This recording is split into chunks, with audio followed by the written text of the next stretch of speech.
السلام علیکم ورحمۃ اللہ وبرکاتہ۔ محترم سامعین، میں آپ کے سامنے لیلۃ القدر کی فضیلت اور اس کے مسائل سے متعلق چند باتیں کروں گا۔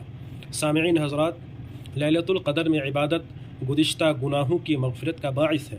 حضرت ابو ہریرہ رضی اللہ تعالی عنہ سے روایت ہے کہ رسول صلی اللہ علیہ وسلم نے ارشاد فرمایا کہ جس نے لیلۃ القدر میں ایمان کے ساتھ ثواب کی نیت سے قیام کیا تو اس کے گزشتہ گناہ معاف کر دیے جاتے ہیں۔ ذرا آپ اس حدیث پر غور کریں کہ لیلۃ القدر کی عبادت اتنی عظیم عبادت ہے کہ اگر ہم لیلۃ القدر میں عبادت کریں، لیلۃ القدر کا قیام کریں تو ہمارے گزشتہ گناہ معاف کر دیے جائیں گے۔ لیلۃ القدر کی سعادت سے محروم رہنے والا بہت ہی بد نصیب شخص ہے۔ حضرت انس بن مالک رضی اللہ تعالی عنہ سے روایت ہے کہ جب رمضان المبارک کا مہینہ داخل ہوا تو نبی صلی اللہ علیہ وسلم نے فرمایا کہ یہ جو مہینہ تمہارے درمیان داخل ہوا ہے، اس میں ایک رات ایسی ہے جو 1000 مہینوں سے افضل ہے۔ جو شخص اس کی خیر سے محروم رہا وہ تمام خیر سے محروم رہا۔ حضرات، ذرا آپ غور کریں کہ اس میں صرف ایک رات ایسی ہے جو 1000 مہینوں سے افضل ہے۔ 1000 مہینے کتنے سال ہوتے ہیں؟ کیا آپ کو اندازہ ہے؟ 1000 مہینہ 83 سال کچھ مہینے ہوتے ہیں۔ ذرا آپ غور کریں کہ انسان کی عمر صرف 60 اور 70 سال کے درمیان ہی رہتا ہے، لیکن اگر وہ شخص اس لیلۃ القدر میں یعنی کہ رمضان کے آخری عشرے میں اگر وہ عبادت کرتا ہے تو اس میں ایک رات ایسی ہے جو 1000 مہینوں سے بہتر ہے۔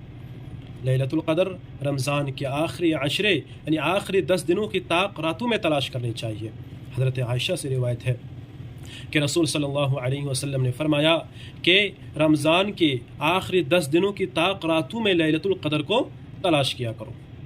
اسی طرح رمضان کے آخری عشرے میں ہمیں بہت زیادہ عبادت کرنی چاہیے۔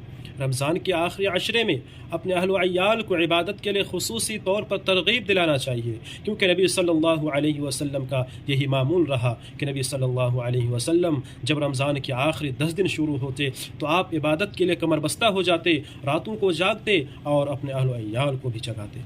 محترم سامعین، رمضان مبارک میں رسول صلی اللہ علیہ وسلم کثرت تلاوت قرآن اور اللہ تبارک و تعالیٰ کی راہ میں بہت ہی زیادہ خرچ کیا کرتے تھے، اور لیلۃ القدر میں یہ دعا پڑھنا مسنون ہے، یعنی اللہم انک عفو تحب العفو فاعف عنا۔ حضرت عائشہ سے روایت ہے کہ میں نے کہا، اے اللہ کے رسول، اگر میں لیلۃ القدر پالوں تو کون سی دعا پڑھوں؟ تو نبی صلی اللہ علیہ وسلم نے فرمایا کہ کہو اللہم انک عفو تحب العفو فاعف عنی، یا اللہ تو معاف کرنے والا ہے اور معافی کو پسند کرتا ہے، لہٰذا تو ہمیں معاف کر دے۔